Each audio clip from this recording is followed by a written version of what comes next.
Hello दोस्तों, स्वागत है आपका आपके चैनल एग्ज़ाम राही में। और एनसीईआरटी रीडिंग के क्रम में आज हम लोग पढ़ेंगे इतिहास का चैप्टर नंबर 9 क्लास 8 के एनसीईआरटी का, जिसका शीर्षक है महिलाएं, जाति एवं सुधार। अर्थात यहाँ पे हम महिलाओं की स्थिति के बारे में देखेंगे, जातियों के बारे में देखेंगे और इसमें होने वाले सुधार के बारे में देखेंगे। हम रीडिंग स्टार्ट करें इससे पहले आपसे एक निवेदन कि आप लोग चैनल को सब्सक्राइब जरूर कर लें, बेल आइकन को दबा लें जिससे आपको हमारा वीडियो मिलता रहे। साथ ही कमेंट करके आप हमें ज़रूर बताएं कि आपको और किस प्रयास की आवश्यकता है, आपको आपके पढ़ाई में हम किस तरह से हेल्प कर सकते हैं, इसे आप कमेंट के माध्यम से ज़रूर बताएं। अगर आपने पीछे की क्लास को पढ़ा होगा तो आपको अब तक ये आइडिया लग गया होगा कि आपको एनसीईआरटी क्यों पढ़ना चाहिए। और अगर आपको अभी भी अंदाज़ा नहीं लगा है तो आपको यह समझना चाहिए कि जो एनसीईआरटी है वो आपकी बैकबोन है, आपकी स्टडी की बैकबोन है। ये आपके बेसिक को पूरी तरह से क्लियर कर देती हैं और एग्ज़ाम में पूछे जाने वाले 80% क्वेश्चन यहीं से आते हैं। कहीं न कहीं वो एनसीईआरटी से रिलेटेड होते हैं और किसी न किसी चैप्टर से ही संबंधित होते हैं, लेकिन चूंकि हम उसे पढ़े नहीं होते हैं तो वो बेसिक चीज़ें हमें एडवांस में मिलती नहीं हैं और परीक्षा में हमारे क्वेश्चन गलत हो जाते हैं। इसलिए एनसीईआरटी को पढ़ना कंपलसरी है और ज़रूरी है। चलिए हम लोग अपने चैप्टर की शुरुआत करते हैं। क्या आपने कभी सोचा है कि 200 साल पहले बच्चों की ज़िंदगी कैसी रही होगी? आजकल मध्यवर्गीय परिवारों की ज़्यादातर लड़कियां स्कूल जाती हैं और उनमें से बहुत सारे लड़कों के साथ पढ़ती हैं। बड़ी होने पर उनमें से बहुत सारी लड़कियां कॉलेजों और विश्वविद्यालयों में जाती हैं और विभिन्न प्रकार की नौकरियां करती हैं। कानूनन शादी के लिए उनका बालिग होना जरूरी है और कानून के अनुसार वे किसी भी जात व समुदाय के व्यक्ति से शादी कर सकती हैं। यहाँ तक कि विधवाएं भी दोबारा शादी कर सकती हैं। पुरुषों की तरह सभी महिलाएं वोट डाल सकती हैं और चुनाव लड़ सकती हैं। अब आप यहाँ पे देख रहे हैं कि ये वर्तमान की बात हो रही है कि वर्तमान में महिलाओं के पास क्या क्या अधिकार हैं, उन्हें कानूनी रूप से कौन से अधिकार प्राप्त हैं और साथ ही सामाजिक तौर पे उनके क्या क्या अधिकार हैं और सामाजिक तौर पे वो किस तरह से आज अपनी एक आज़ाद जिंदगी जीती हैं। अभी आप आगे देखेंगे कि ये आज जो है ये पीछे नहीं हुआ करता था।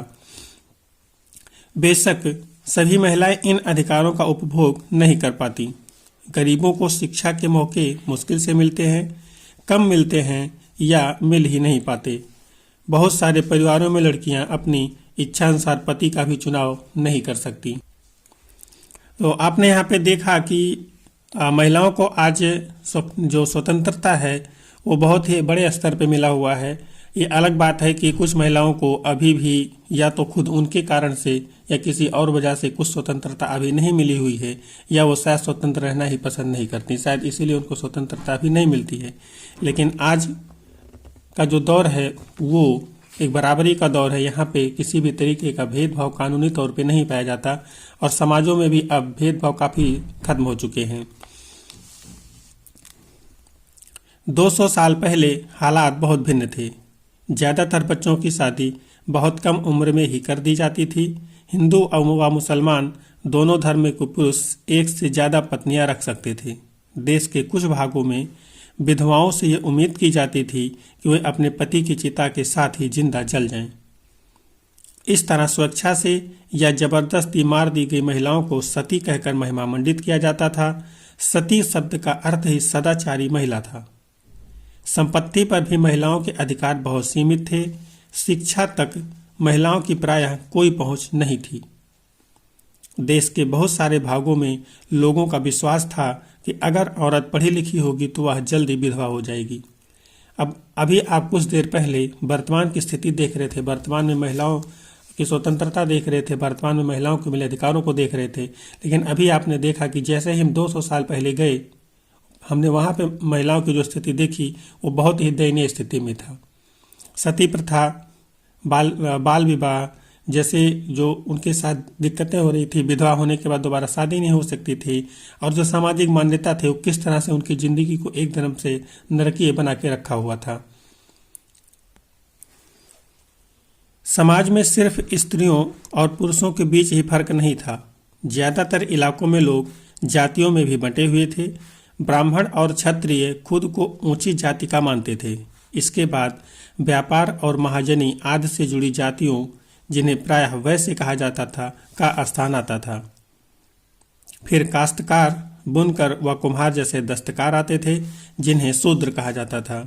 इस श्रेणीक्रम की सबसे निचली पायदान पर ऐसी जातियां थीं जो गांव शहरों को साफ सुथरी रखती थीं या ऐसे काम धंधे करती थीं जिन्हें ऊंची जातियों के लोग दूषित कार्य मानते थे, यानी ऐसे काम जिनकी वजह से उनकी जाति भ्रष्ट हो जाती थी। ऊंची जातियां निचले पायदान पर खड़ी इन जातियों के लोगों को अछूत मानती थीं। इन लोगों को मंदिर में प्रवेश करने, सवर्ण जातियों के इस्तेमाल वाले कुओं से पानी निकालने या ऊंची जातियों के आधिपत्य वाले घाट तालाबों पर नहाने की छूट नहीं होती थी। उन्हें निम्न दर्जे का मनुष्य माना जाता था। अब आपने यहाँ पे देखा कि जातीय स्तर पे था, जो जातीय स्तर की विभिन्नताएं थी वो किस तरीके से थीं। समाज जातियों में बटा हुआ था, वर्गों में बटा हुआ था, ऊंच नीच में बटा हुआ था। सभी के साथ अलग अलग व्यवहार होता था। लोगों को हर जगह, प्रत्येक जाति को प्रत्येक जगह आने जाने की इजाज़त नहीं होती थी। एक ही कुएं से जैसे उच्च जाति के लोग पानी निकाला करते थे पीने के लिए, वहाँ से वहाँ पे जो छोटी जातियाँ हैं वो नहीं जा सकती थीं। अगर वो चली जाती थी तो माना जाता था कि इन्होंने इस जगह को अछूत कर दिया है और इसकी जो सज़ा है वो उस व्यक्ति को दी जाती थी। तो इस तरह से आपने देखा अभी पीछे कि महिलाओं की क्या स्थिति थी और जातियों के स्तर पे क्या स्थिति है 200 साल पहले। और अब आगे हम देखते हैं कि जो इसमें होने वाले कुछ परिवर्तन हैं वो किस तरीके से होते हैं। 19वीं और 20वीं सदी के दौरान इनमें से बहुत सारे कायदे कानून और नज़रिए धीरे धीरे बदलते गए। आइए देखें कि ऐसा कैसे हुआ। अब आप हम लोग आगे देखेंगे जो 19वीं सदी है, अर्थात 1800 के बाद में जो सुधारों का क्रम समाज में चलता है वो किस तरीके से चलता है, कौन कौन से कानून आ रहे हैं समाज में, किस तरह से वो अपना प्रभाव डाल रहे हैं और कैसे वो समाज को एक नई दिशा और दशा देने का प्रयास कर रहे हैं। परिवर्तन की दिशा में उठते कदम था, जो परिवर्तन करने के लिए, समाज की कुरीतियों को दूर करने के लिए, उस पर कुठाराघात करने के लिए समाज में किस तरह से जो अलग अलग कानून है, अलग अलग कदम उठाए जा रहे हैं, उसको हम लोग यहाँ पे देखते हैं। 19वीं सदी की शुरुआत से ही हमें सामाजिक रीति रिवाजों और मूल्य मान्यताओं से संबंधित बहस, मुबाहिसे और चर्चाओं का स्वरूप बदलता दिखाई देता है। इसकी एक अहम वजह थी कि संचार के नए तरीके विकसित हो रहे थे। पहली बार किताबें, अखबार, पत्रिकाएं, पर्चे और पुस्तिकाएं छप रही थीं। ये चीज़ें न केवल पुराने साधनों के मुकाबले सस्ती थीं, बल्कि उन पांडुलिपियों के मुकाबले ज़्यादा लोगों की पहुंच में भी थीं, जिनके बारे में आप कक्षा 7 में पढ़ चुके हैं। अब आप देखेंगे कि कहीं न कहीं आज वर्तमान समय में आपने देखा होगा, सुना होगा या महसूस किया होगा कि जैसे जैसे टेक्नोलॉजी का विकास होता है वैसे वैसे लोगों की जो स्थिति है वो उसमें परिवर्तन आना शुरू हो जाता है। तो यहाँ पे भी ऐसी स्थिति थी जब लोगों के पास किसी भी टेक्नोलॉजी की अहमियत नहीं थी, तो उनको और किसी भी चीज़ से कोई मतलब नहीं होता था। लेकिन जैसे जैसे समाज में नई नई टेक्नोलॉजियाँ आई, नए नए वहाँ पे तरीके विकसित हुए, संचार के साधन विकसित हुए, अलग अलग पत्रिकाएं प्रकाशित होनी शुरू हुई, तो कहीं न कहीं इन चीज़ों पे ध्यान दिया जाने लगा, क्योंकि अब एक जगह की बातें दूसरी जगह आसानी से पहुँचने लगी, लोग एक दूसरे से कनेक्ट होने लगे। तो इसका जो एक समाज पे फर्क पड़ना था वो लोगों में जो जागरूकता था उसके स्तर पे आना था। लिहाजा आम लोग भी उन चीज़ों को पढ़ सकते थे, उनमें से बहुत सारे अपनी भाषाओं में लिख सकते थे और अपने विचार व्यक्त कर सकते थे। नए शहरों में तमाम तरह के सामाजिक, राजनीतिक, आर्थिक और धार्मिक मुद्दों पर पुरुषों और कभी कभी महिलाओं के बीच चर्चा होती रहती थी। ये चर्चाएं आम जनता तक पहुंचती थीं और सामाजिक परिवर्तन के आंदोलनों से जुड़ी होती थीं। अब आप यहाँ पे देखेंगे कि जैसे संचार के माध्यम विकसित हुए, नए नए अलग अलग पत्रिकाएं छपनी शुरू हुई, लोगों में पहुंची, तो पहले लोगों के पास दिक्कत ये थी कि वो सभी पुस्तकों का अध्ययन नहीं कर सकते थे। जो निम्न जाति के लोग होते थे वो सभी पुस्तकें नहीं पढ़ सकते थे, उनमें पाबंदियां होती थीं। लेकिन जो अभी संचार के माध्यम विकसित होने के बाद में अखबार, पत्रिकाएं, पर्चे आदि छप रहे हैं। अब उनको पढ़ने के लिए किसी प्रकार का किसी के ऊपर प्रतिबंध नहीं है। तो इसका जो फर्क होगा वो ये होगा कि अब लोग किसी भी किताब को पढ़ सकेंगे, उसमें आने वाली जानकारियों को ग्रहण कर सकेंगे और एक तरह से समाज में अपने नए स्थान को पाने की कोशिश कर सकेंगे। इस तरह की बहसें अक्सर भारतीय सुधारकों और सुधार संगठनों की तरफ से शुरू होती थीं। राजा राम मोहन राय इसी तरह के एक सुधारक थे। उन्होंने कलकत्ता में ब्रह्मो सभा के नाम से एक सुधारवादी संगठन बनाया था, जिसे बाद में ब्रह्मो समाज के नाम से जाना गया। अब आपको यहाँ पे याद रखना है, जो ब्रह्म समाज की स्थापना है या ब्रह्मो सभा की स्थापना है, वो कलकत्ता में राजा राम मोहन राय के द्वारा किया जाता है। राम मोहन राय जैसे लोगों को सुधारक इसलिए कहा जाता है क्योंकि वे मानते थे कि समाज में परिवर्तन लाना और अन्यायपूर्ण तौर तरीकों से छुटकारा पाना जरूरी है। उनका विचार था कि इस तरह के परिवर्तन लाने के लिए लोगों को इस बात के लिए प्रेरित किया जाना चाहिए कि वे पुराने व्यवहार को छोड़कर जीवन का नया ढंग अपनाने के लिए तैयार रहें। आपने इस चीज को कभी न कभी महसूस किया होगा, लोगों से सुना होगा कि जब जब इस पृथ्वी पर किसी भी बात का अत्याचार बढ़ा है तो कोई न कोई ऐसा पुरुष जन्म लिया है, कोई न कोई ऐसा व्यक्तित्व जन्म लिया है जो इस समाज को सुधारने का कार्य किया है। अभी समाज में आपने देखा पीछे महिलाओं की स्थिति, जातियों का स्तर पर स्थिति, तो अभी यहाँ पे राजा राम मोहन राय जैसे समाज सुधारक जन्म ले रहे हैं और ये अपने विचारों से समाज को परिवर्तित करने की कोशिश करेंगे। क्योंकि राजा राम मोहन राय जो हैं एक पढ़े लिखे व्यक्ति हैं, समाज को बहुत करीब से देख रहे हैं, तमाम सारी पुस्तकों का इन्होंने अध्ययन किया हुआ है, तो इन्हें समाज में होने वाले तमाम रीति रिवाज, धर्म, कर्मकांड, आडंबर अच्छे नहीं लगते हैं। और अच्छे ना लगने का मतलब ये नहीं था कि उन्हें पर्सनली अच्छा नहीं लगते, बल्कि वो तमाम सारी किताबों का अध्ययन किए हुए थे, तो उसमें ऐसी जो चीज़ें जो समाज में चल रही थी वो कहीं लिखी हुई नहीं थी, इसलिए उन्होंने इसका विरोध किया और उनके लिए विरोध करना भी इसको काफ़ी आसान हो गया। राम मोहन राय देश में पश्चिमी शिक्षा का प्रसार करने और महिलाओं के लिए ज़्यादा स्वतंत्रता व समानता के पक्षधर थे। उन्होंने इस बारे में लिखा है कि किस तरह महिलाओं को जबरन घरेलू कामों में बांध कर रखा जाता था, उनकी दुनिया घर और रसोई तक ही सीमित कर दी जाती थी और उन्हें बाहर जाकर पढ़ने लिखने की इजाज़त नहीं दी जाती थी। अब अगर आप इस तरह से महिलाओं को एक तरह से संकीर्णता की जिंदगी जीने पे मजबूर करेंगे तो उनका जो एक विकास है वो कभी नहीं हो सकता है।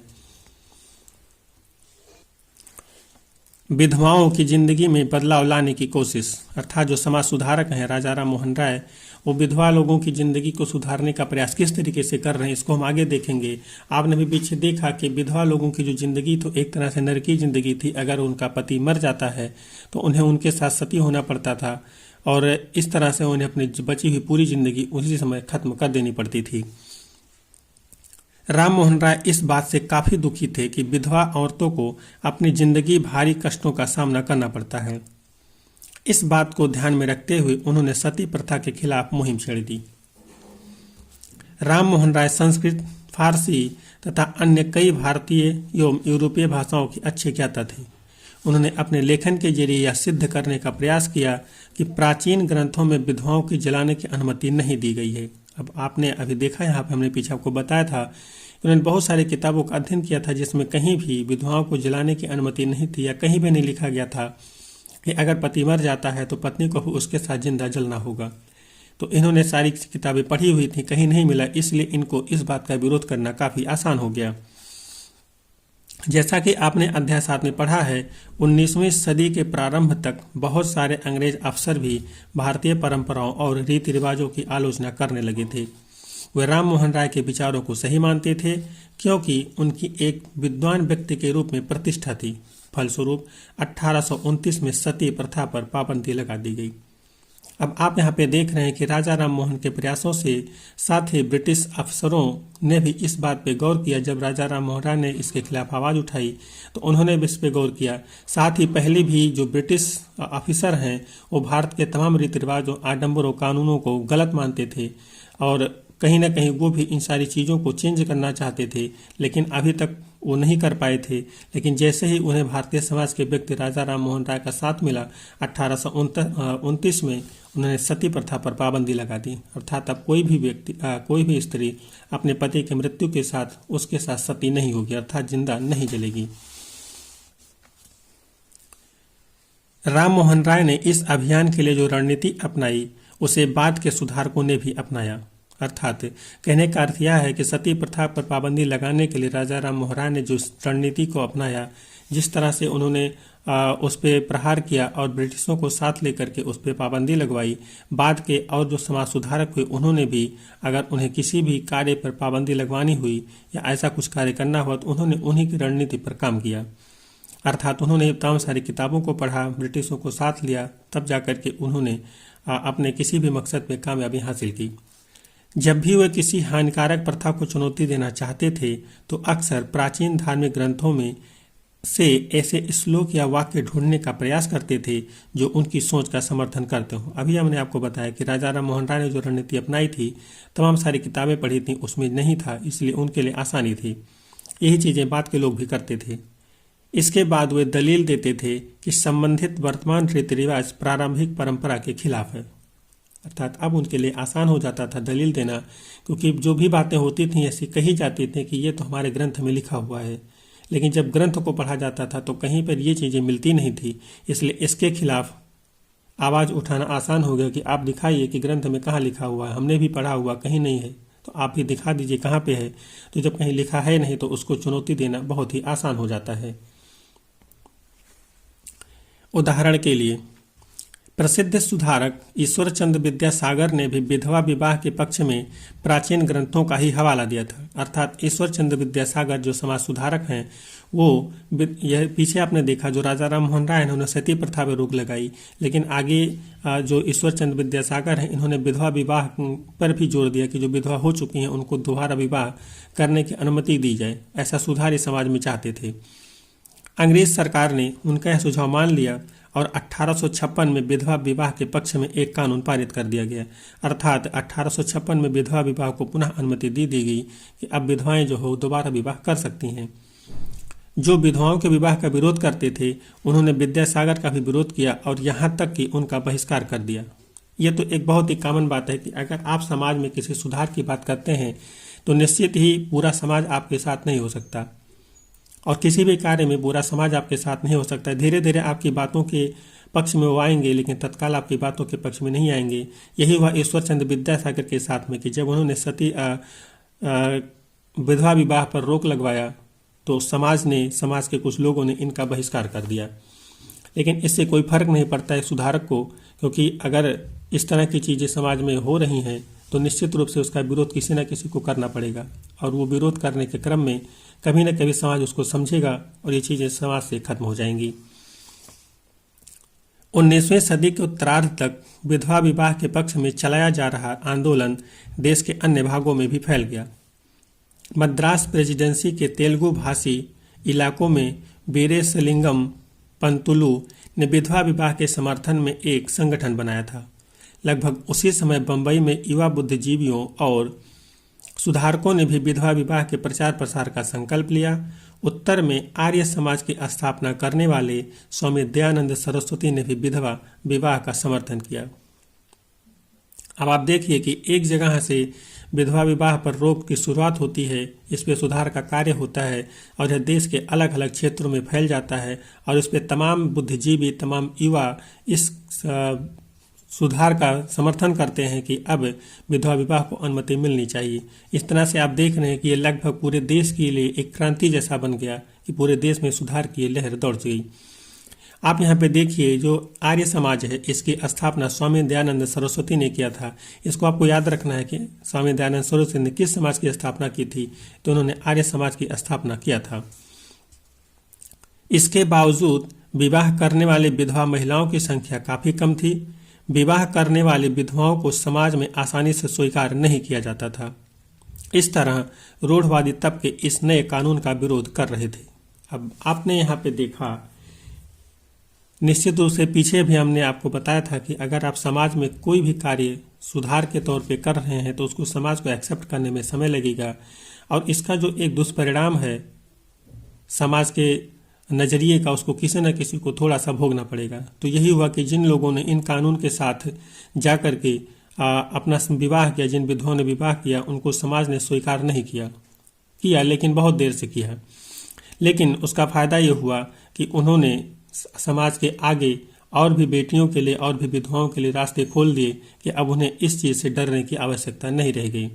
यहाँ पे आपने देखा था कि स्वामी दयानंद सरस्वती थे, इन्होंने आर्य समाज की स्थापना किया था और जो विधवा विवाह था इसका पूरा समर्थन किया था। तो आर्य समाज की जो स्थापना हुई थी उसको आप लोग याद रखिएगा, वो 1875 में हुई थी। आगे हमारा जो चैप्टर है उसमें हमारा जो हेडिंग है वो है लड़कियां स्कूल जाने लगी। अब यहाँ पे हम देखेंगे कि सुधार के क्रम में जो लड़कियां हैं अब वो भी स्कूल जाने लगी हैं। बहुत सारे सुधारकों को लगता था कि महिलाओं की दशा सुधारने के लिए लड़कियों को शिक्षित करना जरूरी है। जो समाज सुधारक हैं अब वो लड़कियों को शिक्षा पर विशेष जोर दे रहे हैं कि अगर लड़कियों को शिक्षित कर दिया जाए तो समाज की दशा और खासकर महिलाओं की दशा सुधारने में उन्हें काफ़ी ज़्यादा सहायता हो जाएगी। कलकत्ता में विद्यासागर और बम्बई में बहुत सारे अन्य सुधारकों ने लड़कियों के लिए स्कूल खोले। 19वीं सदी के मध्य में जब इस तरह के प्रारंभिक स्कूल खुले तो बहुत सारे लोग उनसे डरते थे। लोगों को भय था कि स्कूल वाले लड़कियों को घर से निकाल ले जाएंगे और उन्हें घरेलू कामकाज नहीं करने देंगे। आज भी आप देखेंगे लड़कियों को घरेलू कामकाज के लिए ही एक तरह से माना जाता है कि उन्हें जो भी कार्य करने हो घर के अंदर ही करने हैं, घर के ही कार्य करने हैं। ये सोच उस वक्त भी समाज पे हावी थी। स्कूल जाने के लिए लड़कियों को सार्वजनिक स्थानों से गुजर कर जाना पड़ता था। बहुत सारे लोगों को लगता था कि इससे लड़कियां बिगड़ जाएंगी। उनकी मान्यता थी कि लड़कियों को सार्वजनिक स्थानों से दूर रहना चाहिए। फलस्वरूप 19वीं सदी में पढ़ने लिखने वाली ज़्यादातर महिलाओं को उनके उदार विचारों वाले पिता या पति के देखरेख में ही घर पर पढ़ाया जाता था। कई महिलाओं ने बिना किसी की मदद लिए खुद ही पढ़ना लिखना सीखा। क्या आपको याद है कि पिछले साल की सामाजिक एवं राजनीतिक जीवन में आपने रास सुंदरी देवी के बारे में क्या पढ़ा था? वे ऐसी महिलाओं में से थीं जिन्होंने रात में दिए की टिमटिमाती लौ में चोरी छिपे पढ़ना लिखना सीखा था। अब यहाँ पे आपने इस पैराग्राफ में देखा कि जो लड़कियां हैं उनके लिए जो समाज सुधारक है उन्होंने स्कूल बनाना शुरू कर दिया है, लेकिन अभी भी समाज जो है उनको एक तरह से एक्सेप्ट नहीं कर रहा है, और जो कर रहे हैं वो बहुत ही कम लोग हैं। लोगों को इस बात का डर है कि जो स्कूल वाले हैं लड़कियों को ले जाएंगे, उनको पढ़ाएंगे लिखाएंगे, तो जो घरेलू काम काज हैं वो उनको नहीं करने देंगे। साथ ही एक तरह से अगर वो पढ़ लिख जाएंगी तो समाज में कहीं ना कहीं उनको तमाम सारी दिक्कतों का सामना करना पड़ेगा। तो अभी चूंकि जो एक सुधार का है वो क्रम चल रहा है, तो यहाँ पे सुधार को रोकना इतना आसान तो नहीं था। तो यहाँ पे देखा जाता है कि तमाम सारे जो अभिभावक हैं स्कूल तो नहीं भेजते, लेकिन कहीं न कहीं लड़कियों को घरों में पढ़ाने का कार्य जारी करते हैं।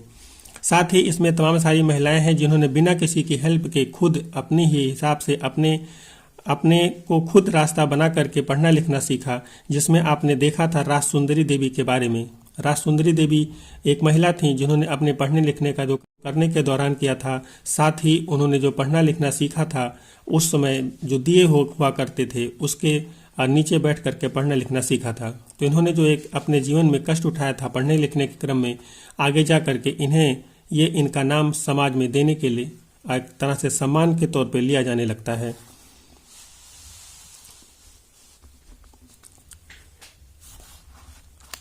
उन्नीसवीं सदी के आखिरी हिस्से में आर्य समाज द्वारा पंजाब में और ज्योतिबा फुले द्वारा महाराष्ट्र में लड़कियों के लिए स्कूल खोले गए। अब यहाँ पे जो आर्य समाज और जो ये ज्योतिबा फुले हैं, चूँकि आर्य समाज आपने पीछे देखा था जो दयानंद सरस्वती स्थापित करते हैं, ये लोग भी स्कूल खोलते हैं। ज्योतिबा फुले जो कि एक समाज सुधारक हैं, इन्होंने महाराष्ट्र में भी लड़कियों के लिए स्कूल खोला।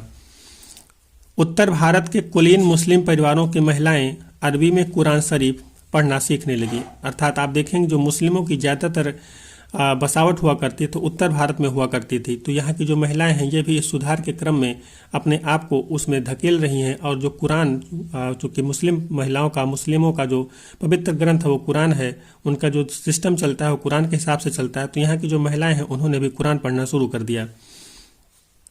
उन्हें घर पर ही पढ़ाने के लिए शिक्षिकाएं रखी जाती थीं। इस स्थिति को देखते हुए मुमताज़ अली जैसे कुछ सुधारकों ने कुरान शरीफ की आयतों का हवाला देकर कहा कि महिलाओं को भी शिक्षा का अधिकार मिलना चाहिए। अर्थात जो मुमताज़ अली हैं ये भी एक समाज सुधारक महिला हैं। इन्होंने भी समाज में एक तरह से इस बात की लौ जगाई कि जो महिलाएं हैं उनको भी शिक्षा मिलनी चाहिए, और ख़ासकर जो शरीयत की आयतें हैं, कुरान की आयतें हैं, उनकी शिक्षाएं महिलाओं को मिलनी चाहिए। 19वीं सदी के आखिर से उर्दू में उपन्यासों का सिलसिला शुरू हुआ। इन उपन्यासों में महिलाओं को इस बात के लिए प्रोत्साहित किया जाता था कि वे धर्म और घरेलू साज संभाल के बारे में पढ़ें। अर्थात जो एक तरह से शिक्षा का जो स्तर है वो महिलाओं के लिए तो खुला हुआ है, लेकिन कहीं न कहीं जो मुस्लिम समाज है वो अपने उपन्यासों के बारे में और अपने जो भी उनके धर्म ग्रंथ हैं उनसे, और ख़ासकर साथ ही और भी जो महिलाएं हैं उनको भी इस बात के लिए प्रेरित किया जा रहा है कि वो पढ़ाई लिखाई तो करें, लेकिन वो जो धर्म है और घरेलू काम काज है उनके बारे में भी सीखते रहें, उस कार्य को भूलें नहीं। महिलाओं के बारे में महिलाएं लिखने लगीं। अब आप इस हेडिंग से ये समझ गए होंगे कि जो अब महिलाएं हैं स्वयं महिलाओं के लिए लिखना शुरू कर रही हैं। इससे आप इस बात का एक अंदाज़ा लगा सकते हैं जो समाज है वो महिलाओं को शिक्षा के बारे में, महिलाओं को शिक्षित करने के क्रम में काफ़ी आगे निकल चुका है। या यूँ कह लीजिए कि जो महिलाएं हैं अब वो शिक्षित हो चुकी हैं। सभी महिलाएं तो नहीं कहा जा सकता, लेकिन कुछ महिलाएं शिक्षित हो चुकी हैं। अब वो महिलाओं की ही ज़िंदगी के बारे में लिखना शुरू कर रही हैं कि कैसे उन्हें अपनी ज़िंदगी के बारे में सोचना चाहिए और अपने जीवन में परिवर्तन करने के बारे में आगे आना चाहिए। 20वीं सदी की शुरुआत से ही बहुत सारी मुस्लिम महिलाओं ने महिला शिक्षा को बढ़ावा देने के लिए अहम भूमिका अदा की। जैसे भोपाल की बेगमों ने अलीगढ़ में लड़कियों के लिए प्राथमिक स्कूल खोला। बेगम रुकैया सखावत हुसैन भी इस दौर की एक प्रभावशाली महिला थीं जिन्होंने कलकत्ता और पटना में मुस्लिम लड़कियों के लिए स्कूल खोले। वह रूढ़वादी विचारों की कटु आलोचक थीं और उनका मानना था कि प्रत्येक धर्म के धार्मिक नेताओं ने औरतों को निचले दर्जे में रखा है। अब यहाँ पे आप देख रहे हैं जो महिलाएं हैं वो महिलाओं के बारे में लिख रही हैं, महिलाओं को सचेत कर रही हैं, महिलाओं को अपना जीवन बदलने के लिए प्रेरित कर रही हैं। और इनमें जो पढ़ी लिखी महिलाएं हैं वो किसी भी धर्म से संबंधित हों, उनका यही मानना है कि जो सभी धर्म हैं उन्होंने महिलाओं को एक तरह से एकदम निम्न तबके का समझ के रखा हुआ है और उन्हें वो किसी भी प्रकार का अधिकार नहीं देना चाहते हैं। 1880 के दशक तक आते आते भारतीय महिलाएं विश्वविद्यालयों में प्रवेश लेने लगी थीं। उनमें से कुछ चिकित्सक और कुछ शिक्षक बन गईं। बहुत सारी महिलाएं लिखने लगीं और उन्होंने समाज में महिलाओं की स्थिति पर अपने आलोचनात्मक विचार प्रकाशित किए। पूना में घर पर ही रहकर शिक्षा प्राप्त करने वाली ताराबाई शिंदे ने स्त्री पुरुष तुलना नाम से एक किताब प्रकाशित की, जिसमें पुरुषों और महिलाओं के बीच मौजूदा सामाजिक फर्कों की आलोचना की गई थी। अब आप यहाँ पे देख रहे हैं कि महिलाएं इस स्तर तक शिक्षा ग्रहण कर चुकी हैं, विश्वविद्यालय शिक्षा ग्रहण कर चुकी हैं, बहुत सारी समाज सुधारिकाएं समाज में आ चुकी हैं और अब ये किताबें लिखना शुरू कर रहे हैं, जिसके माध्यम से ये खासकर एक तरह से महिला वर्ग को जागरूक करने का कार्य करेंगी और उनके जीवन में परिवर्तन करने के लिए जो भी उनसे बन सकता है वो करने की कोशिश कर रही हैं। इसी क्रम में जो ताराबाई शिंदे हैं ये एक किताब लिखती हैं जिसका नाम था स्त्री पुरुष तुलना। इसको आप लोग याद रखिएगा कि स्त्री पुरुष तुलना किताब किसने लिखा था, तो ताराबाई शिंदे ने लिखा था।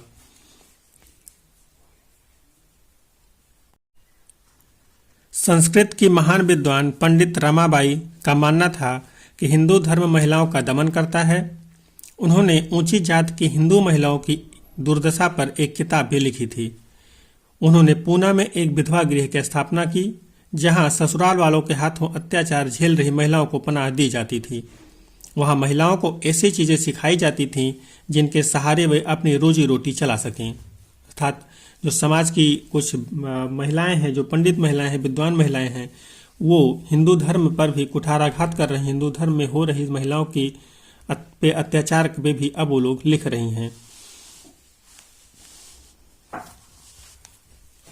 जाहिर है कि इन सब बातों से रूढ़िवादी खेमे के लोग काफी आग बबूला हुए। उन्होंने उदाहरण के लिए बहुत सारे हिंदू राष्ट्रवादियों को लगने लगा था कि हिंदू महिलाएं पश्चिमी तौर तरीके अपना रही हैं, जिससे हिंदू संस्कृति भ्रष्ट होगी और पारिवारिक संस्कार नष्ट हो जाएंगे। रूढ़िवादी मुसलमान भी इन बदलावों के नतीजों को लेकर चिंतित थे।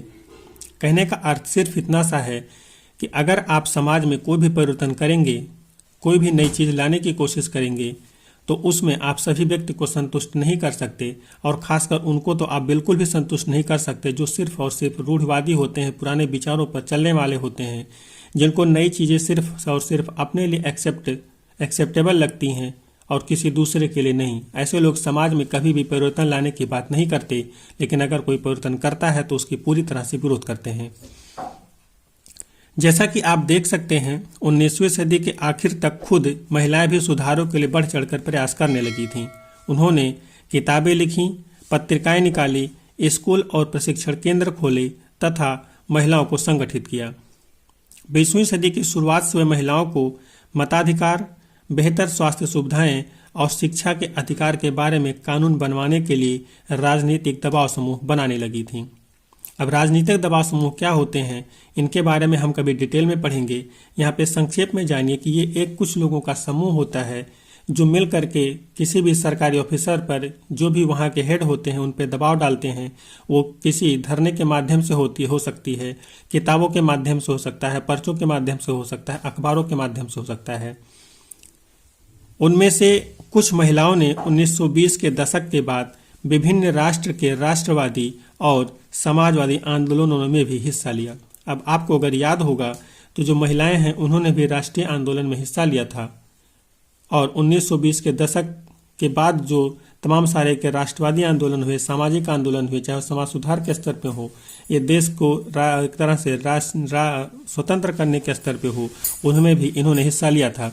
ये कहीं ना कहीं इनके एक तरह से शिक्षा को ही दर्शा रहा था कि ये शिक्षित हो रही थी और अब इन्हें समाज में अपने भागीदारी को बखूबी निभाना था। 20वीं शताब्दी में जवाहरलाल नेहरू और सुभाष चंद्र बोस जैसे नेताओं ने महिलाओं के लिए और अधिक स्वतंत्रता व समानता की मांगों का समर्थन किया। राष्ट्रीय नेताओं ने आश्वासन दिया कि स्वतंत्रता मिलने पर सभी पुरुषों व महिलाओं को वोट डालने का अधिकार दे दिया जाएगा, परंतु उनका आह्वान था कि जब तक स्वतंत्रता नहीं मिल जाती तब तक महिलाओं को अंग्रेजी राज का विरोध संघर्ष में ही जोर लगाना चाहिए। अर्थात यहाँ पे भी जो तमाम सारे समाज सुधारक हैं या समाज के जो गणमान्य व्यक्ति हैं वो भी महिलाओं की स्थिति में सुधार लाने का प्रयास कर रहे हैं, साथ ही उन्हें एक तरह से वोट डालने का जो अधिकार है वो देने की बात चल रही है। लेकिन उनसे अभी इसके लिए थोड़ा सा इंतजार करने को कहा जा रहा है कि जब स्वतंत्रता मिल जाएगी तो उन्हें इस चीज़ का अधिकार मिल जाएगा। अभी वो सिर्फ और सिर्फ अपना जो भी एनर्जी है वो सिर्फ अंग्रेजी राज के विरोध में ही लगाएं। सुधारों के इसी क्रम में 1929 में बाल विवाह निषेध अधिनियम पारित किया जाता है ब्रिटिशों के द्वारा, जो भारतीय समाज के संदर्भ में होता है कि यहाँ पे जो बाल विवाह हो रहे थे इस पे रोक लगाने के लिए कानून पारित किया जाता है। इस कानून में ये लिखा जाता है कि 18 साल से कम उम्र के जो लड़के हैं और 16 साल से कम उम्र की जो लड़कियां हैं उनकी शादी नहीं की जा सकती, इसके बाद ही इनकी शादी करनी है। तो अगर आपसे कभी भी ये क्वेश्चन पूछा जाता है कि पहली बार लड़के और लड़कियों की शादी की उम्र कब तय की गई थी, तो आपको याद रखना है कि 1929 के बाल विवाह निषेध अधिनियम में पहली बार लड़के और लड़कियों की शादी की उम्र तय की जाती है, और यह उम्र जो थी 18 साल थी लड़कों के लिए और 16 साल थी लड़कियों के लिए। आगे हम देखते हैं जाति और समाज सुधार के बारे में कि जातियों के स्तर पर क्या सुधार आ रहे हैं। हमने अभी जिन समाज सुधारकों का जिक्र किया उनमें से कई जातीय गैर बराबरी के भी विरोधी थे। राम मोहन राय ने जाति व्यवस्था की आलोचना करने वाले एक पुराने बौद्ध ग्रंथ का अनुवाद किया। प्रार्थना समाज भक्ति परंपरा का समर्थक था जिसमें सभी जातियों की आध्यात्मिक समानता पर जोर दिया गया था। जाति उन्मूलन के लिए काम करने के लिए बंबई में 1840 में परमहंस मंडली का गठन किया गया। अब आप यहाँ पे याद रखिएगा कि जो परमहंस मंडली है इसका गठन 1840 में किया जाता है और यह बंबई में किया जाता है। इसका जो कार्य था वो जातीय जो विविधताएं थी उसमें समानता पैदा करना था, यह जातीय उन्मूलन था। इन सुधारकों और सुधार संगठनों के सदस्यों में से बहुत सारे ऊंची जातियों के लोग थे। गुप्त बैठकों में ये सुधारक भोजन और स्पर्श जैसे मामलों में जातीय कायदे कानूनों का उल्लंघन करते थे, जिससे अपने जीवन में भी जातीय पूर्वाग्रहों और बंधनों से निजात पा सकें। अब यहाँ पे कहने का जो अर्थ था, जो जातीय बंधन से मुक्ति का कार्य था, वो सिर्फ और सिर्फ निम्न जाति के लोग ही नहीं चाहते थे। उच्च वर्ग के काफी लोग भी जातीय विविधताओं से, जातीय एक तरह से जो कानून थे, बंधन से, उससे मुक्ति पाना चाहते थे। और जब ये लोग एक साथ किसी सुधार पे बात करने के लिए इकट्ठे होते थे, तो यहाँ पर वो एक दूसरे के साथ बैठ करके खाते थे या एक दूसरे के स्पर्श में रहते थे, जिससे ये खुद भी उन रूढ़ियों से निजात पा सकें। कई लोग ऐसे थे जो जाति आधारित समाज व्यवस्था में होने वाले अन्याय के विरुद्ध थे। 19वीं सदी में ईसाई प्रचारक आदिवासी समुदायों और निचली जातियों के बच्चों के लिए स्कूल खोलने लगे थे। इस प्रकार इन बच्चों को बदलती दुनिया में अपना रास्ता ढूंढने के नए साधन मिलने लगे थे। यहाँ पे आप देखेंगे कि अभी जो जातीय आधारित समाज व्यवस्था है, इसके खिलाफ लोग आवाज़ उठा रहे हैं। और साथ ही अब इनके बच्चों को पढ़ाने के लिए, जो कि अभी तक इनको पढ़ने की जो स्वतंत्रता थी वो नहीं मिलती थी, ये चूँकि अछूत थे तो उन्हें पढ़ने के स्थान भी इनके जो अलग होते थे, अब इसमें भी तमाम सारे जो विचारक हैं, सुधारक हैं, वो प्रहार कर रहे हैं और इनके लिए नए नए स्कूल अब खोले जा रहे हैं।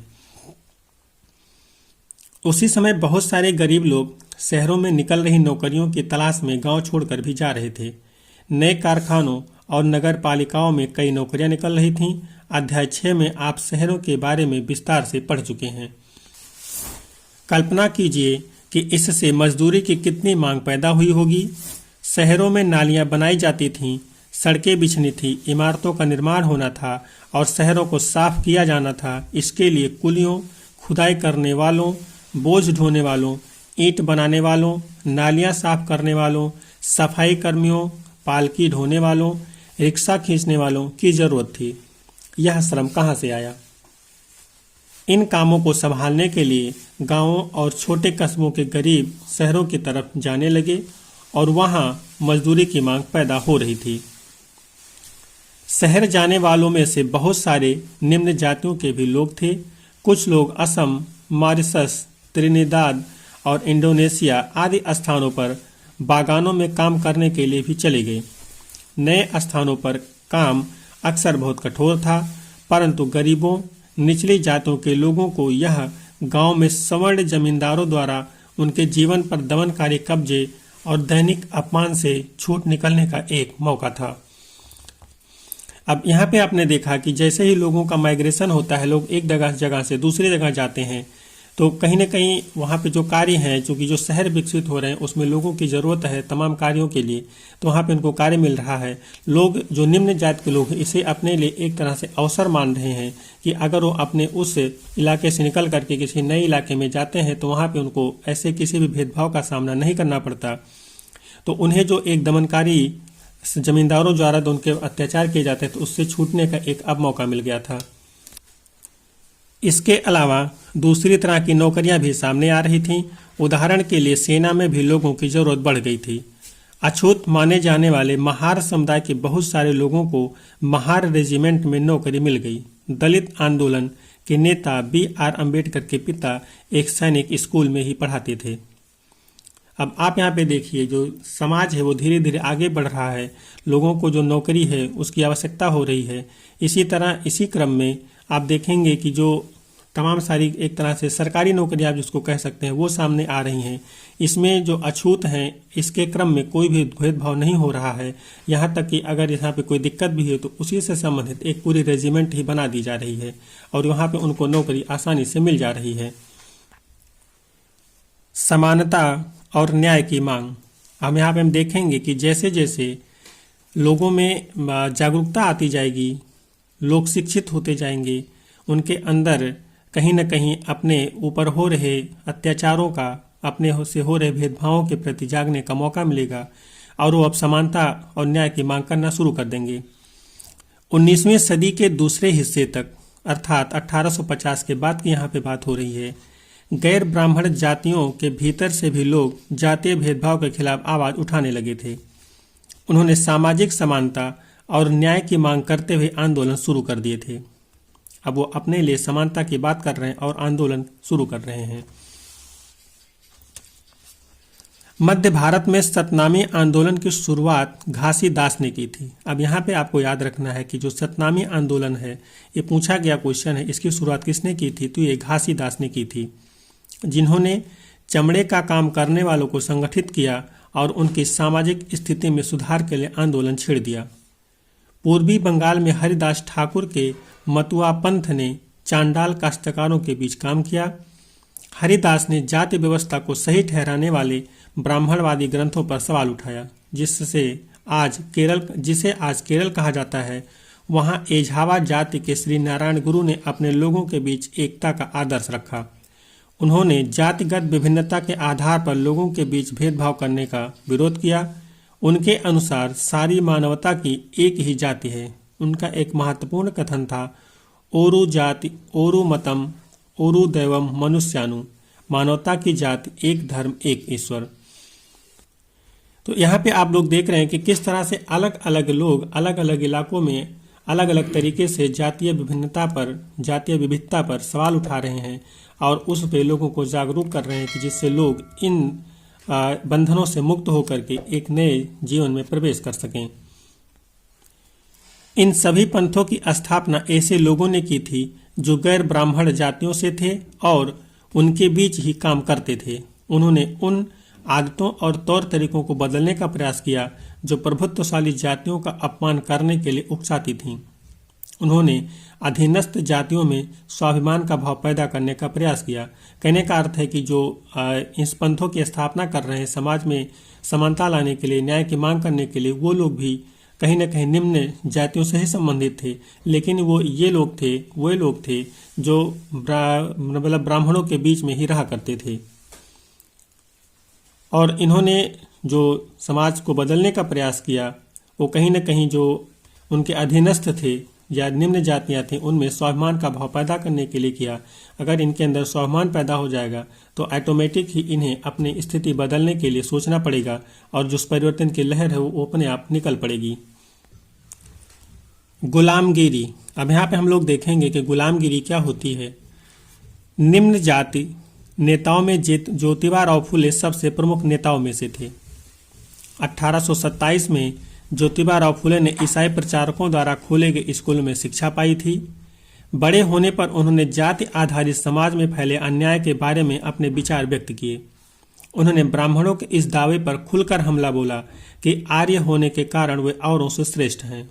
फुले का तर्क था कि आर्य विदेशी थे जो उपमहाद्वीप के बाहर से आए थे और उन्होंने इस मिट्टी के असली वारिसों आर्यों के आने से पहले यहाँ के मूल निवासियों को हराकर उन्हें गुलाम बना दिया था। जब आर्यों ने अपना प्रभुत्व स्थापित कर लिया तो वे पराजित जनता को नीच निम्न जाति वाला मानने लगे। फुले के अनुसार ऊंची जातियों का उनकी जमीन और सत्ता पर कोई अधिकार नहीं है। यह धरती यहाँ के लोगों को कथित निम्न जाति के लोगों की है। अब यहाँ पे ज्योतिबा राव फुले के जो विचार हैं उनका समर्थन एक तरह से आप इस तौर तरीके पे कर सकते हैं कि आपने जब पीछे पढ़ा था आर्यों की उत्पत्ति, आर्यों का मूल निवास स्थान, तो आप वहाँ पे देखेंगे जो आर्यों का मूल निवास स्थान है वो भारत नहीं है, भारत के बाहर है। तो यहाँ पे आपने देखा था कि वो लोग जो भारत में आए थे तो यहाँ के लोगों को हरा करके वो चूंकि चारागाहों की खोज में भारत आए थे, तो जिस क्षेत्र में वो आए वहाँ के लोगों को उन्होंने हरा दिया या एक तरह से उनको मार पीट के वहाँ से भगा दिया और वहाँ पे काबिज हो गए। इसी क्रम में धीरे धीरे वे लोग अलग अलग क्षेत्रों में फैल गए और जो वहाँ के निम्न लोग थे, अर्थात जो पहले से वहाँ पे रह रहे थे, चूंकि वो हारे हुए लोग थे, तो उन्हें एक तरह से गुलाम कहा गया और उन्हें अब निम्न जाति का बना दिया गया। तो इसी तर्क पे जो ज्योतिबा राव फुले हैं वो उच्च जाति का विरोध कर रहे हैं कि आप जो उच्च जातियां हैं वो भारत की हैं ही नहीं, तो आप उच्च कैसे हुए। फुले ने दावा किया कि अंग्रेजों के शासन से पहले यहाँ स्वर्ण युग था। तब योद्धा किसान जमीन जोतते थे और मराठा देहात पर न्याय संगत और निष्पक्ष तरीके से शासन करते थे। उन्होंने सुझाव दिया कि शूद्रों अर्थात श्रमिक जातियों और अतिशूद्रों अर्थात अछूत को जातीय भेदभाव खत्म करने के लिए संगठित होना चाहिए। फुले द्वारा स्थापित किए गए सत्य शोधक समाज नामक संगठन ने जातीय समानता के समर्थन में मुहिम चलाई। अब यहाँ पे आप ज्योतिबा राव फुले के विचारों को देख रहे हैं कि इन्होंने क्या बताया समाज के बारे में कि आर्यों के शासन से पहले यहाँ पे एक तरह से स्वर्ण युग था, कोई कहीं पे अंतर नहीं था, कोई दिक्कत नहीं थी। जो योद्धा थे, किसान थे, जमीन जोतते थे, मराठा लोग जो थे शासक थे, वो जो देहात था वहाँ पे न्याय संगत शासन करते थे और जो किसी भी तरीके से समाज का जो दिक्कत था वो नहीं था। साथ ही उन्होंने ये सुझाव दिया कि जो श्रमिक जातियां हैं, अतिशूद्र हैं, अछूत हैं, उन्हें इस तरह का भेदभाव खत्म करने के लिए एक साथ संगठित होना चाहिए और इसके लिए प्रयास करना चाहिए। इसी क्रम में उन्होंने एक समाज सत्य शोधक समाज की स्थापना किया था जो जातीय समानता के समर्थन में मुहिम चला रही थी। तो यहाँ पे ज्योतिबा राव फुले ने सत्य शोधक समाज की स्थापना किया था, इसको आप लोग याद रखिएगा। 1873 में फुले ने गुलामगिरी अर्थात गुलामी नामक एक किताब लिखी। गुलामगिरी की रचना किसने की थी, गुलामगिरी पुस्तक किसने लिखी, तो आप याद रखिएगा 1873 में ज्योतिबा राव फुले ने लिखी थी। इससे लगभग 10 साल पहले अर्थात जब ये किताब लिखी जा रही है, अमेरिका में गृह युद्ध हो चुका था, जिसके फलस्वरूप अमेरिका में दास प्रथा खत्म कर दी गई। अर्थात अमेरिका में जब गृह युद्ध हुआ तो वहां पे जो दास प्रथा थी वो खत्म कर दी गई थी।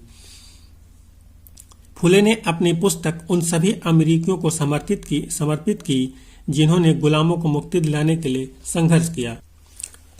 इस तरह उन्होंने भारत की निम्न जातियों और अमेरिका के काले गुलामों की दुर्दशा को एक दूसरे से जोड़ दिया। अर्थात इन्होंने संदर्भ दिया कि देखिए, अमेरिका में एक युद्ध होता है जिसमें दासों को मुक्ति मिल जाती है, छुआछूत से मुक्ति मिल जाती है, तो अगर यहाँ पर भी संगठित होकर यह प्रयास किया जाए तो ये चीजें हासिल की जा सकती हैं। जैसा कि इस उदाहरण से पता चलता है, फुले ने जाति व्यवस्था की अपनी आलोचना को सभी प्रकार की गैर बराबरी से जोड़ दिया था। वह उच्च जाति महिलाओं की दुर्दशा, मजदूरों की मुसीबतें और निम्न जात के अपमानपूर्ण हालात के बारे में गहरे तौर पर चिंतित थे। जाति सुधार का यह आंदोलन 20वीं सदी में भी पश्चिम भारत में डॉक्टर B.R. अम्बेडकर और दक्षिण में E.V. रामास्वामी नायकर जैसे महान दलित नेताओं के नेतृत्व में चलता रहा। अर्थात जो ज्योतिबा राव फुले हैं, उन्होंने जातीय व्यवस्था के साथ साथ जो समाज की और भी दुर्दशाएं थीं, जिसमें महिलाओं की भी स्थिति शामिल थी और वे महिलाएं जो उच्च वर्ग से संबंधित थी उनकी भी दशाएं शामिल थीं, उनको भी लेकर के समाज में एक गहरे जो विचार थे उसको तोड़ने का प्रयास किया और लोगों को उन हालातों से मुक्ति दिलाने की कोशिश की जिनमें उन्हें एक तरह से बहुत ही घटिया जिंदगी जीनी पड़ती थी। मंदिरों में कौन जा सकता था? अब यहाँ पे हम लोग देखेंगे जो मंदिर होते थे वहाँ पे कौन जा सकते थे। जब समाज में तमाम विविधताएं मौजूद थी, तमाम सारे के भेदभाव मौजूद थे, तो उस वक्त मंदिर किन के लिए खुले होते थे, यहाँ पे हम लोग इसको देखते हैं। अंबेडकर एक महार परिवार में पैदा हुए। महार परिवार अर्थात निम्न जात का था, निम्न जात का परिवार हुआ करता था, इसे महार परिवार कहा जाता था। अर्थात अंबेडकर जो है महार परिवार से निम्न कुल में पैदा हुए। बचपन में उन्होंने इस बात को बहुत नजदीक से देखा था कि रोजाना की जिंदगी में जातीय भेदभाव और पूर्वाग्रह क्या होता है। स्कूल में उन्हें कक्षा के बाहर जमीन पर बैठना पड़ता था। उन्हें सवर्ण बच्चों द्वारा इस्तेमाल किए जाने वाले नलकों से पानी पीने की इजाजत नहीं थी। स्कूल की पढ़ाई पूरी करने के बाद उन्हें उच्च शिक्षा के लिए अमेरिका जाने हेतु फेलोशिप मिल गई थी। 1919 में भारत लौटने पर उन्होंने समकालीन समाज में उच्च जातीय सत्ता संरचना पर काफी लिखा। अब आप यहाँ पे देख रहे हैं कि आपने कहीं ना कहीं डॉक्टर B.R. अम्बेडकर के बारे में, भीमराव अम्बेडकर के बारे में कभी न कभी पढ़ा होगा कि इन्होंने जो समाज में एक तरह से परिवर्तन किया, समाज को जो एक तरह से अधिकार दिए वो शायद कोई दे सकता था। लेकिन इनके साथ भी चूंकि महार जाति से संबंधित थे, निम्न जाति से संबंधित थे, इनके साथ भी बचपन में और पढ़ाई के समय में बहुत सारे भेदभाव हुए। लेकिन इससे इन्होंने हार ना मानते हुए अमेरिका जाकर के एक फेलोशिप के को मिलने के बाद, अर्थात एक तरह से आप कह लीजिए कि जो उनका खर्चा होगा वो सरकार उठाएगी, वो मिलने के बाद वहाँ पे जाकर के पढ़ाई करते हैं और 1919 में वापस भारत लौटते हैं। और यहाँ पे इन्होंने जो जातीय संरचना है उस पर काफ़ी कुछ लिखा और उस पर काफ़ी कुछ कुठाराघात किया जिससे समाज में एक बदलाव किया जा सके। सन 1927 में अंबेडकर ने मंदिर प्रवेश आंदोलन शुरू किया। अब यहाँ पे आपको याद रखना है, मंदिर प्रवेश आंदोलन किसने शुरू किया था? तो डॉक्टर B.R. अम्बेडकर ने 1927 में शुरू किया था, जिसमें महार जात के लोगों ने बड़ी संख्या में हिस्सा लिया। ब्राह्मण पुजारी इस बात पर बहुत आग बबूला हुए कि दलित भी मंदिर के जलाशय का पानी इस्तेमाल कर रहे हैं। अर्थात जब भी कोई बदलाव होता है तो उसमें कोई न कोई निश्चित रूप से दिक्कत करता है, किसी न किसी को दिक्कत होती है। तो यहाँ भी मंदिर के पुजारी जो थे उनको दिक्कत हो रही है कि अब जो मंदिर का जलाशय है उसको सभी जातियों या अछूत लोग भी इस्तेमाल करेंगे। 1927 से 1935 के बीच अंबेडकर ने मंदिरों में प्रवेश के लिए ऐसे 3 आंदोलन चलाए। वह पूरे देश को दिखाना चाहते थे कि समाज में जातीय पूर्वाग्रहों की जगह कितनी मजबूत है। अर्थात जो अंबेडकर है ये समाज को एक दिशा देने के क्रम में समाज को बता रहे हैं, बताना चाह रहे हैं, बताने की कोशिश कर रहे हैं कि जो समाज में जातियों की एक जड़ है वो कितनी मजबूत है और वो कितनी अंदर तक जा चुकी है कि उसको निकालना इतना आसान नहीं है। हाँ, उसको निकाला जा सकता है लेकिन उसके लिए थोड़ा सा वक्त लगेगा। गैर ब्राह्मण आंदोलन। अब यहाँ पे हम लोग देखेंगे जो गैर ब्राह्मण आंदोलन है, अर्थात गैर ब्राह्मण का अर्थात मतलब होता है जो ब्राह्मण के अलावा लोग हैं और जो शिक्षित हो चुके हैं उन्हें गैर ब्राह्मण कहा जा रहा है। इनके जो आंदोलन हो किस तरह से हो रहे हैं। 20वीं सदी के आरंभ में गैर ब्राह्मण आंदोलन शुरू हुआ। 20वीं सदी के आरंभ का मतलब है 1900 के बाद। यह प्रयास उन गैर ब्राह्मण जातियों का था जिन्हें शिक्षा, धन और प्रभाव हासिल हो चुका था। उनका तर्क था कि ब्राह्मण तो उत्तर से आए उन आर्य आक्रमणकारियों के वंशज हैं जिन्होंने यहाँ के मूल निवासियों देशी द्रविड़ नस्लों को हराकर दक्षिणी भूभाग पर विजय हासिल की थी। उन्होंने सत्ता पर ब्राह्मणवादी दावे को भी चुनौती दी। अर्थात जो ज्योतिबा राव फुले जिस विचार का समर्थन कर रहे हैं उसी समर्थन को, उसी विचारों को जो गैर ब्राह्मण जातियां हैं, जो गैर ब्राह्मण व्यक्ति हैं, वो तर्क रख करके उनसे बहस कर रहे हैं और अपने समाज में सुधार के लिए प्रयास कर रहे हैं। पेरियार नाम से प्रसिद्ध ईवी रामास्वामी नायकर एक मध्यवर्गीय परिवार में पले बढ़े थे। अपने प्रारंभिक जीवन में वे सन्यासी थे और उन्होंने संस्कृत शास्त्रों का गंभीरता से अध्ययन किया था। बाद में वे कांग्रेस के सदस्य बने, परंतु जब उन्होंने राष्ट्रवादियों द्वारा आयोजित की गई एक दावत में देखा कि वहां बैठने के लिए जातियों के हिसाब से अलग अलग इंतजाम किया हुआ है तो उन्होंने हताश होकर पार्टी छोड़ दी। इस दावत में निम्न जातियों और उच्च जातियों के लिए अलग अलग बैठने का इंतजाम किया गया था। पेरियार की समझ में आ चुका था कि अछूतों को अपने स्वाभिमान के लिए खुद लड़ना होगा। इसी बात को ध्यान में रखते हुए उन्होंने स्वाभिमान आंदोलन शुरू किया। अब यहाँ पे आपने देखा कि जो ईबी रामास्वामी नायकर हैं, इन्होंने जो एक पार्टी में समाज की स्थिति देखी, जातियों की विविधताएं देखी, उसी के कारण इन्होंने समाज में एक नया आंदोलन छेड़ा जिसे स्वाभिमान आंदोलन का नाम दिया गया। अर्थात हम यहाँ पे कह सकते हैं कि जो स्वाभिमान आंदोलन है इसकी शुरुआत किसने किया था, तो ईवी रामास्वामी नायकर ने किया था। उनका कहना था कि मूल दलित, मूल तमिल और द्रविड़ संस्कृति के असली वाहक अछूत ही हैं, जिन्हें ब्राह्मणों के अपने अधीन कर लिया है। उनका मानना था कि सभी धार्मिक नेता और मुखिया सामाजिक विभाजनों और असमानता को ईश्वर प्रदत्त मानते हैं, इसलिए सामाजिक समानता के लिए सभी धर्मों से अछूतों को खुद मुक्ति पानी होगी। इन्होंने भी एक तरह से ज्योतिबा राव फुले के ही विचारों का समर्थन किया कि जो ब्राह्मण हैं वो भारतीय नहीं हैं, वो अलग जगह से आए हैं, और जो अछूत हैं वो भारतीय हैं, वो यहाँ के ही मूल निवासी हैं, और जिन्हें अछूत मान लिया गया है वो अछूत नहीं हैं। तो इसलिए जो समानता है, समानता प्राप्त करने का जो सिस्टम है, उसके लिए जो अछूत हैं, निम्न लोग हैं, उन्हें ही आगे आना होगा और मिल करके अपनी इस स्थिति को बदलना होगा। पेरियार हिंदू वेद पुराणों के कट्टर आलोचक थे।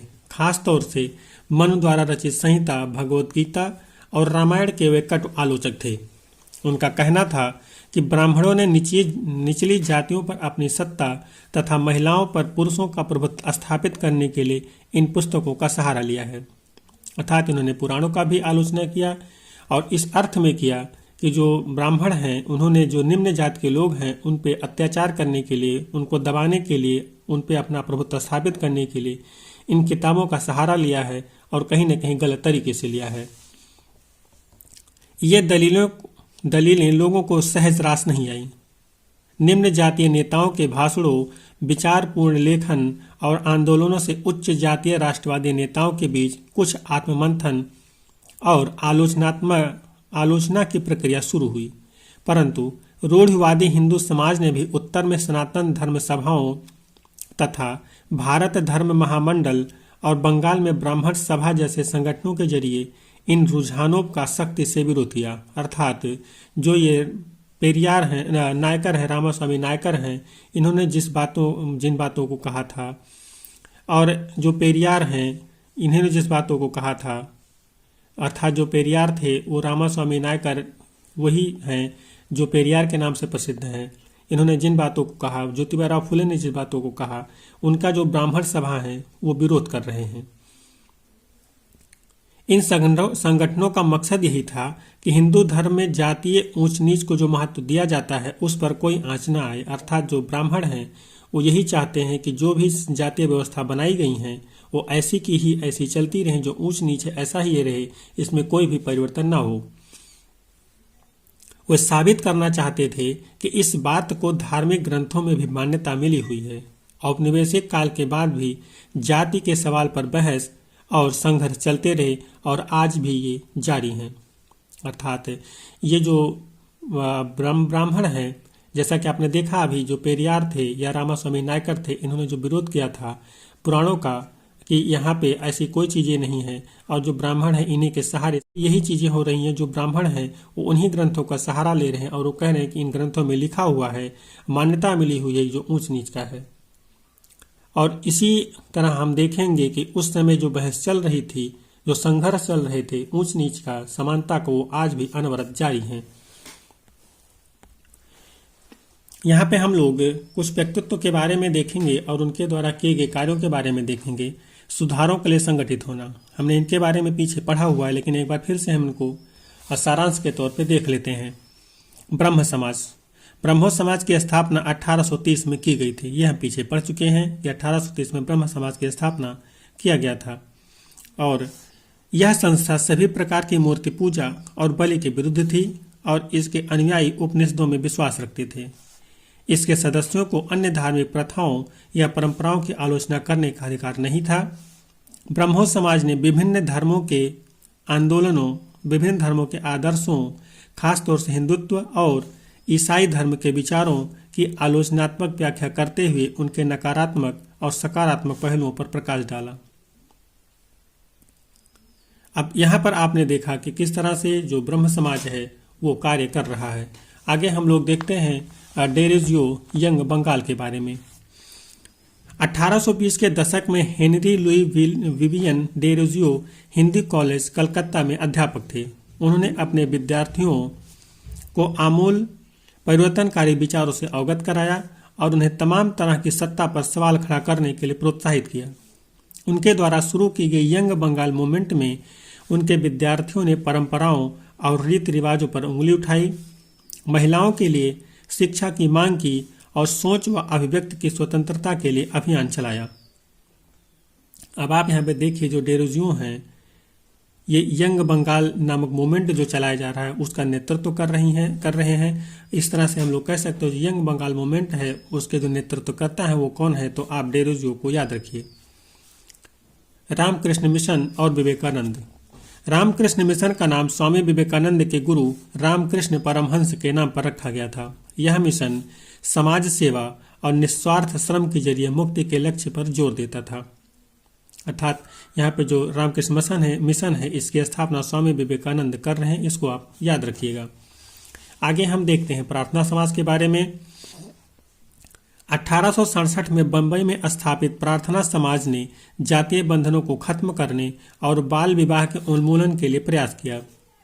प्रार्थना समाज ने महिलाओं की शिक्षा को प्रोत्साहित किया और विधवा विवाह पर लगी पाबंदी के खिलाफ आवाज उठाई। उसकी धार्मिक बैठकों में हिंदू, बौद्ध और ईसाई ग्रंथों पर विचार विमर्श किया जाता था। हमने यहाँ पे जो प्रार्थना समाज के बारे में देखा, हमने पीछे भी इसके बारे में थोड़ी सी जानकारी देखी हुई थी और यहाँ पे हमने थोड़ा सा और देखा। आगे हम लोग देखते हैं वेद समाज के बारे में। मद्रास में 1864 में वेद समाज की स्थापना हुई। यहाँ पे आप ध्यान रखिए जो वेद समाज की स्थापना है वो मद्रास में 1864 में हो रही है। जो वेद समाज था वो ब्राह्मो समाज से प्रेरित था।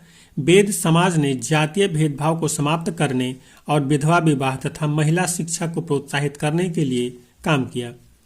इसके सदस्य एक ईश्वर के अस्तित्व में विश्वास करते थे। उन्होंने रूढ़वादी हिंदुत्व के अंधविश्वासों और अनुष्ठानों की सख्त निंदा की। हम अब यहाँ पे अलीगढ़ आंदोलन के बारे में लोग देखते हैं। सैयद अहमद खां द्वारा 1875 में अलीगढ़ में खोले गए मोहम्मद एग्लो ओरिएंटल कॉलेज को ही बाद में अलीगढ़ मुस्लिम विश्वविद्यालय के नाम से जाना गया।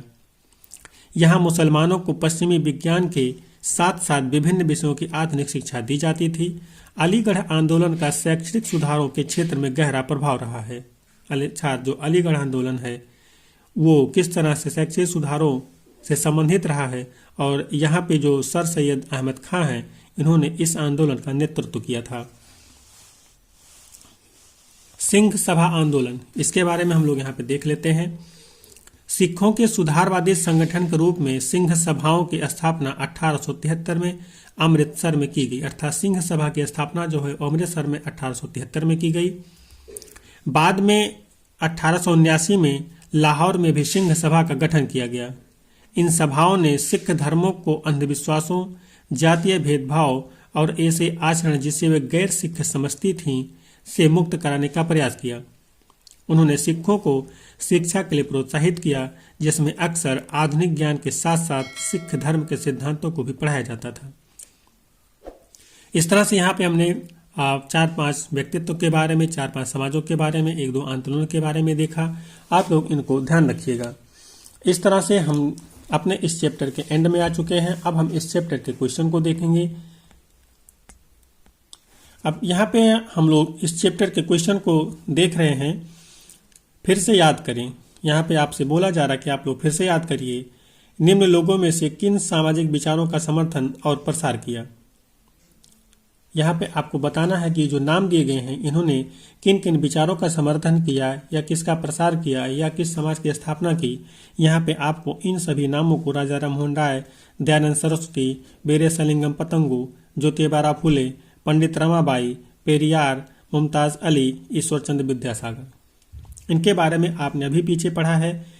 इनके बारे में आप लोग जो कुछ भी जानते हैं वो इसके आगे आप लिखने का प्रयास करें। अगर आपको नहीं याद आ रहा तो आप दोबारा चैप्टर को पढ़ने का कोशिश करिए और उसके बाद इसको करिए, क्योंकि अगर आप इस क्वेश्चन को नहीं कर पा रहे तो निश्चित ही आपने इस चैप्टर को अच्छे ढंग से नहीं देखा है और आपने चीज़ों को मिस किया है। यहाँ पे हमको सही और गलत बताना है कि क्या सही है और क्या गलत है। यहाँ पे आप लोग इनको देखिए, 1, 2, 3, 4 आपसे क्वेश्चन पूछे गए हैं जिनको आपको सही बताना है या गलत बताना है। आप लोग इसको देखिए और चैप्टर के आधार पर ही ये क्वेश्चन है, आपको इसको कहीं और ढूंढने की आवश्यकता नहीं है। आगे हम लोग देखते हैं कि आइए विचार करें। तो यहाँ पे क्वेश्चन दिए गए हैं, आपको इन क्वेश्चनों को देखना है, इन क्वेश्चनों को करना है। जैसा कि मैं हर बार आपसे बोलता हूँ, हर चैप्टर के एंड में या जब भी क्वेश्चन की बात आती है मैं आपसे यही बोलता हूँ कि आप जो भी यहाँ पे क्वेश्चन आपको मिल रहे हैं उन क्वेश्चनों को आप जरूर करिए। 150, 150, 200 वर्ड, 200-250 से ज़्यादा मत लिखिएगा, इतने में ही लिखने का प्रयास करिए। जो भी आप उसमें लिख सकते हैं अपनी तरफ से ऐड कर सकते हैं। चैप्टर के हिसाब से चैप्टर में जो भी चीज़ें आपको मिली हैं उसमें से आप जो कुछ भी लेकर के लिख सकते हैं उसको लेकर के जरूर लिखिए। लिखने के क्रम में मैं हर बार आपसे बोलता हूँ कि वो आपके दिमाग में से जब आप ज़्यादा लिखेंगे, लिखते रहेंगे तो आपके दिमाग से वही चीज़ें से बाहर आएंगी जो उस क्वेश्चन की डिमांड होगी। इसे लिखना आपके लिए बहुत ही जरूरी है। इस तरह से हमने आज अपने इस चैप्टर को समाप्त कर लिया। अगली क्लास में हम इसी एनसीईआरटी का चैप्टर नंबर 10 पढ़ेंगे जिसका शीर्षक होगा दृश्य कलाओं की बदलती दुनिया। हम लोग अगले लेक्चर में उसको देखेंगे। आशा है कि आप लोगों को हमारा यह प्रयास पसंद आ रहा होगा। आप लोग हमें कमेंट के माध्यम से बताइए कि हमारा यह प्रयास आपको कैसा लगता है। वीडियो को शेयर करिए, उससे भी पता लगता है कि आप लोगों को हमारा प्रयास पसंद आ रहा है या नहीं पसंद आ रहा है। साथ ही आप लोग वीडियो को लाइक करने के साथ साथ चैनल को सब्सक्राइब जरूर करें, जिससे हमारे और भी वीडियो आपके पास आते रहें। जल्द ही हम लोग इस चैनल पे और भी सारे प्रयास शुरू करने वाले हैं, इसलिए हमें चाहेंगे कि आप लोग हमारे इन्हीं प्रयासों के साथ चलते रहें। क्योंकि जब चीज़ें ढेर सारी इकट्ठी हो जाती हैं तो उसको फिर कवर करना बहुत मुश्किल हो जाता है और हम भटकते रहते हैं। इतिहास सब्जेक्ट के लिए यहाँ पे आपको इतने सारे मटेरियल मिल जाएंगे कि आपको अपने किसी भी एग्ज़ाम के लिए अन्य किसी भी स्रोत पर निर्भर नहीं होना पड़ेगा और ना ही आपको किसी अन्य किताब की ज़रूरत पड़ेगी अगर आप ना पढ़ना चाहें। हाँ, अगर आप पढ़ना चाहते हैं किताबों को तो आप स्वतंत्र हैं, आप पढ़ सकते हैं। लेकिन अगर आपके पास समय नहीं है और आप चीज़ों को संक्षेप में चाहते हैं तो आपको इससे बेहतर कहीं नहीं मिलेगा। और वादा है आपसे कि जो इतिहास की शुरुआत हमने किया है उसको शुरू से लेकर के अंत तक जितने भी कीवर्ड होंगे वो मैं आपको अलग अलग जगहों से इकट्ठा करके उपलब्ध करवा दूंगा, जिनको आप अपने पढ़ाई के दौरान नहीं पढ़ पाते हैं। तो इसी आशा और विश्वास के साथ कि आपको हमारा प्रयास पसंद आ रहा होगा, हम मिलते हैं अगले वीडियो में। तब तक के लिए जय हिंद। आप लोग अपने स्वास्थ्य का ख्याल रखिए।